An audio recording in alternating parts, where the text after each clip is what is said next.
I am. Okay, guys, we're going to continue our lecture on industrialization in the 19th century.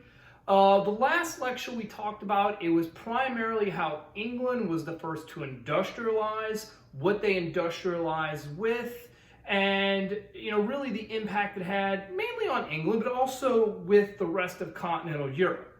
Now, today, we're going to talk about really the rest of the world, okay? Now, keep in mind, in the 19th century, most of the world is not industrialized. The only places that are industrializing in the 19th century is England, essentially Western Europe, and the United States. That's about it. Everybody else, they're still doing things the old ways. Now, that doesn't mean, though, that they're not connected to Western Europe or the United States.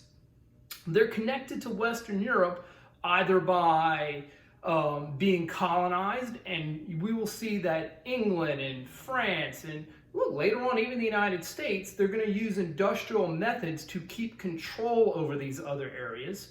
The other ways that these other areas are connected through industrialization is that they are providing the resources to Western Europe to make products. Also, they're the ones buying the cheaply made factory products. So even though most of the world is not industrialized, they are connected to industrialized nations. Okay, so that's going to be kind of the focus. Okay, all right, so let's go back to Britain real quick. All right, early on, Britain has a huge advantage in industrialization. There's a lot of internal transportation in England. First of all, England's not that big, so it's easy to get, goods from point A to point B to ship out to other areas of the world. But second, England had a lot of internal rivers, and they had a lot of internal canals, okay? Now, of course, really, heck, since the beginning of time and the beginning of trade, it's always been easier to ship goods down a river or ship goods down a canal as opposed to carry them over land. It's easier, it's cheaper, and the English knew this. So that's what gave them an advantage early on.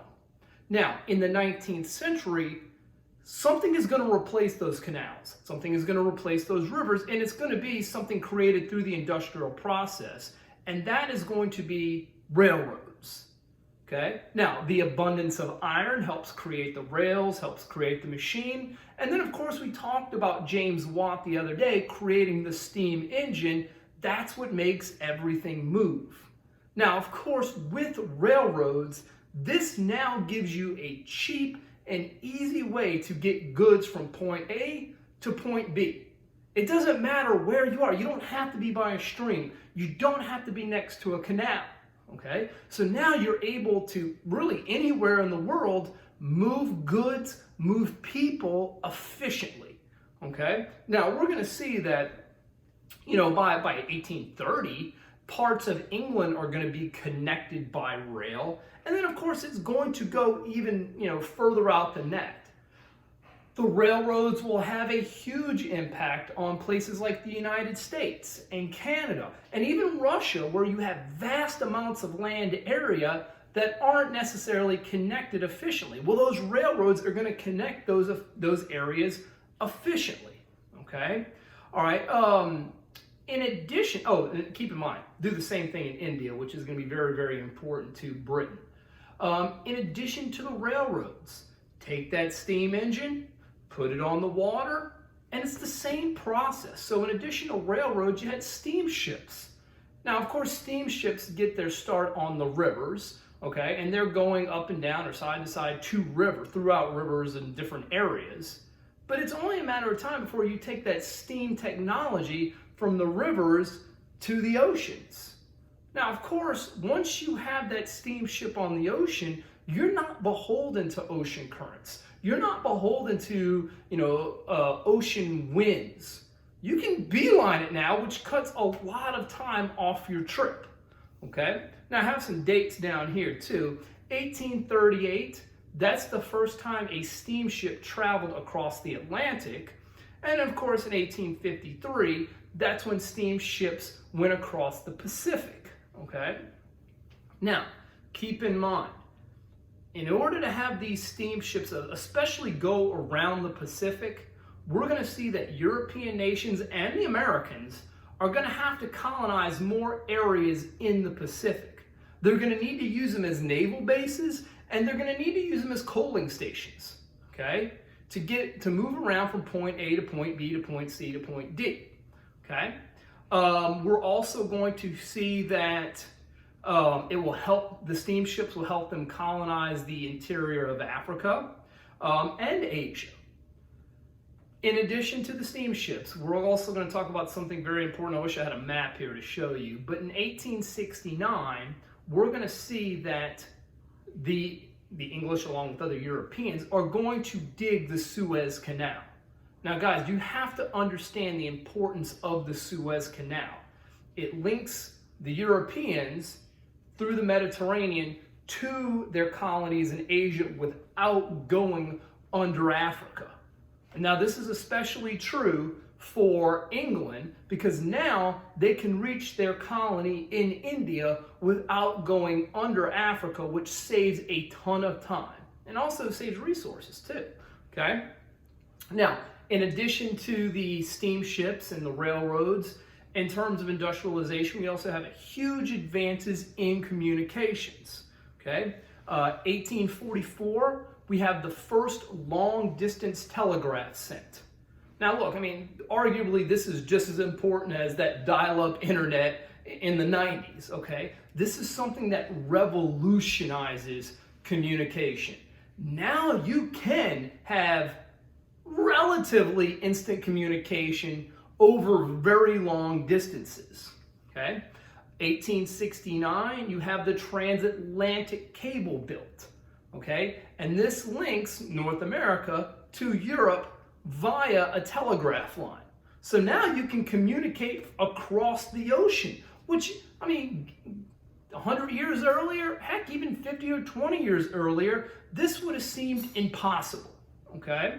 All right, now, the telegraph, obviously, numerous applications. I mean, just simple communication, but, you know, this could have political outcomes, all right? You can communicate between leaders between Europe and North America, and that's just with the transatlantic telegraph. Other telegraphs, otherwise, you can move troops, you can make decisions over long distance areas, and that's going to be very, very important, okay? All right, now, that being said, the last thing we're going to talk about some of the impacts that it's going to have on other areas that's not Europe, okay? First of all, let's talk about Britain and India.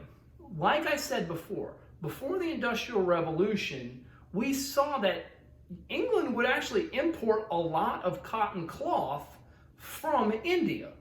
Well, they don't want that competition, all right? We talked about the tariffs going up, making Indian cotton, Indian cloth very expensive, okay? Well, that's going to continue, all right? So, there's going to be a tariff on Indian cotton. Now, it's not going to matter anyway because we're going to see that the Europeans, especially the English, can make cotton cloth so cheaply, it's going to put all the hand weavers out of business in India. Now, something very interesting is going to happen. When England is dumping all that cotton cloth into India at a very, very cheap price, well, all those hand spinners, they go out of business. And you have something called de-urbanization. Like lately, we've been talking about urbanization, like the building of cities and coming together. Well, in India, you're actually having de-urbanization. People are leaving the cities because there's no jobs, and they're going back out in the countryside to farm. More than likely, they're probably farming raw cotton to go sell to the English, all right? Now, also, too, it's going to affect Egypt. Now, this one, we're going to talk about this one a lot more later on. We're going to see that raw cotton is also going to be imported from Egypt, okay? Now, we're going to see that Egypt, which was a part of the Ottoman Empire, is going to be overtaken by a man named Muhammad Ali, okay? And Muhammad Ali, he was an Ottoman commander, and he said, look, we need money. We need commerce. And we see that England has this insatiable desire for raw cotton. You know, in order to make the cotton cloth, you need to start with the raw cotton. And England didn't grow their own raw cotton. You know, they would get it from India. They would get it from the southern part of the United States. And they would get it from Egypt, all right? So he said, look, if we're going to keep up with the European powers, we need money. And England is always, always buying, all right? So we're going to see Muhammad Ali in Egypt is going to encourage cotton production, all right? And he's going to make a lot of money of selling raw cotton to the English. And he'll use that money to, you can probably figure it out, build up his military, but also he's going to build railroads and some factories there in Egypt. He's trying to make Egypt stronger by dealing with the English, okay? Now, I do want you to keep this in mind, okay? Both in the United States, with slavery in the South making the cotton, and in Egypt with, you know, the lower classes, you know, making the cotton for the English, and even in India with the lower classes making the cotton, those people aren't going to see a lot of benefits from growing cotton. They're not going to make tons of money, okay? So the laborers aren't really going to see a benefit from this industrialization of cotton. A lot of other people will, okay? Now, there is one more thing, and I guess I could say this too. Outside of Europe, people are providing those raw goods to the Europeans, just like we saw with Egypt. One last thing, and they kind of just throw this one in here, and we do have to mention it. Not all the responses to industrialization was good. Now keep in mind, industrialization, it's going to make products more abundant, it's going to make products cheaper, and over the long run, it does make people's lives better. However, there is a group of people who are being replaced. Okay, we're talking about those hand spinners that used to make the cotton by hand, but now they've gotten replaced by machines. They're out of work. They have no jobs. So very famously, we're going to see in the 19th century a group of people in England called the Luddites. Now, look, this is actually a modern day term of somebody who doesn't like new technology, refuses to accept new technology. Now, the Luddites, they believe their best chance at keeping their jobs and stopping the spread of industrialization was to simply go into the factories, destroy all the machines, and burn down the factories. Now, look, I mean, this would probably delay industrialization, but look, you got to understand that Pandora has already opened the box. People know about industrialization now, and they're never going to go back to the way it was. So you can go and destroy those machines, you can go burn down that factory, but they're just going to build another one. Now, we're going to see that in response to the destruction of these factories, the parliament, they'll send out the army to put down this little rebellion. Of course, once the army gets there, all the people in the towns, they protect the Luddites and they're like, oh, we haven't seen them. But it's kind of a silly effort because you're not going to stop industrialization here, okay? All right, now, tomorrow we're going to talk about Victorian England. We're going to talk about some other cool stuff, all right? Okay, make sure you put some comments in, and I'll see y'all later. Bye.